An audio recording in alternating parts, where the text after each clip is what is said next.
ఏపీలో మున్సిపల్ కార్మికులు సమ్మెను ఉధృతం చేస్తున్నారు. ఏలూరులో నగరపాలక సంస్థ కార్యాలయం నుంచి కలెక్టరేట్ వరకు ర్యాలీ చేసి ముట్టడించారు. వారిని పోలీసులు అడ్డుకోవడంతో ఇరు వర్గాల మధ్య వాగ్వాదం జరిగింది. 14 రోజులుగా సమ్మె చేస్తున్నా ప్రభుత్వం పట్టించుకోకపోవడంపై ఆగ్రహం వ్యక్తం చేశారు.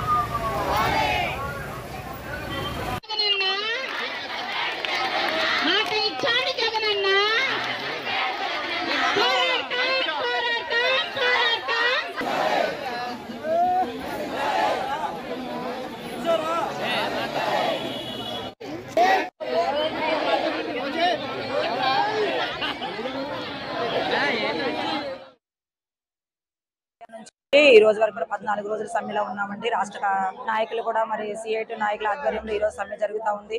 105 మున్సిపాలిటీ వాళ్ళు అవుట్ సోర్సింగ్ వర్కర్లంతా పనిచేస్తా ఉన్నాము.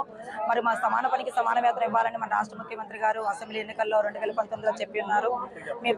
మీ పారిశుద్ధ్య కార్మికులకి ఎంత ఇచ్చినా కూడా మరి నాకు తనివి తీరదు, మీ కాళ్ళు కడుక్కొని నన్ను ఎత్తి మీద వేసుకుంటానని చెప్పిన జగన్మోహన్ రెడ్డి గారు ఈ రోజు మా కంటికి కూడా కనబడడం లేదు. మరి చర్చల పేర్లతో కాలయాపన చేస్తా ఉన్నారు. మరి కాలయాపన చేసే కొద్దీ మా సమ్మె ఉద్రిక్తం అవుతూ ఉంటుంది.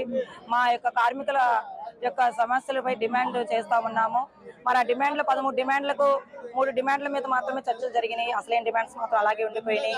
అసలైన డిమాండ్ ఏంటంటే మా సమాన పనికి 26,000 ఇవ్వాలని కూడా 105 మున్సిపాలిటీలో చర్చలు చేస్తా ఉన్నాము. ఆ చర్చలు కానీ మాకు అనుకూలంగా రాని పక్షంలో అయితే మరి ఇంకా